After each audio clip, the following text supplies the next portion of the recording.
After World War II, the world entered into another state of geopolitical tension, namely the Cold War, a confrontation between an Eastern Bloc that includes the Soviet Union and its satellite states, and a Western Bloc that includes the United States, its NATO allies, and others.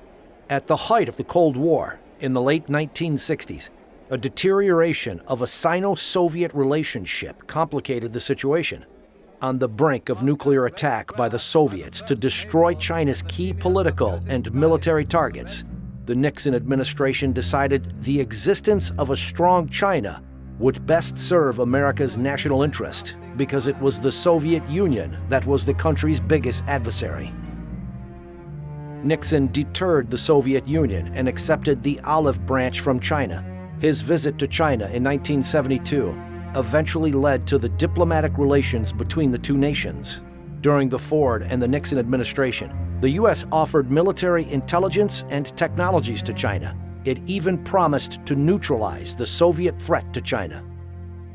According to Michael Pillsbury, a former U.S. official and author of an international bestseller, The 100-Year Marathon, President Reagan, although deeply skeptical about the Chinese Communist Party's nature and his predecessor's China policy, did the most to boost China's military.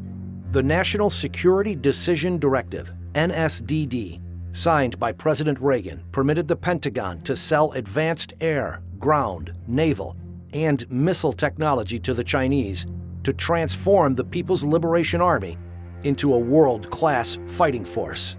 It even inaugurated nuclear cooperation and development between the two countries. But unlike his predecessors, Reagan added a caveat to make the U.S. assistance dependent on China's alienation to the Soviet Union and liberation of its authoritarian system. However, those conditions were largely ignored.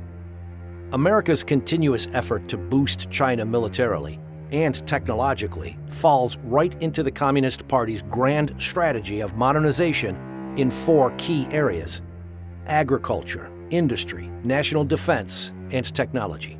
The strategy was first crafted by Mao Zedong, but it was Deng Xiaoping, the paramount leader after Mao, who took the strategy to a new level. Deng believed economic reform together with development in science and technology holds the key for China to change its fate. He received substantial assistance from President Jimmy Carter. The effort included accepting a great number of government-associated Chinese students to study in America, mainly in the field of science and engineering. Deng's rationale is simple. China needs science and technology, and the quickest way to get it is to take it from America.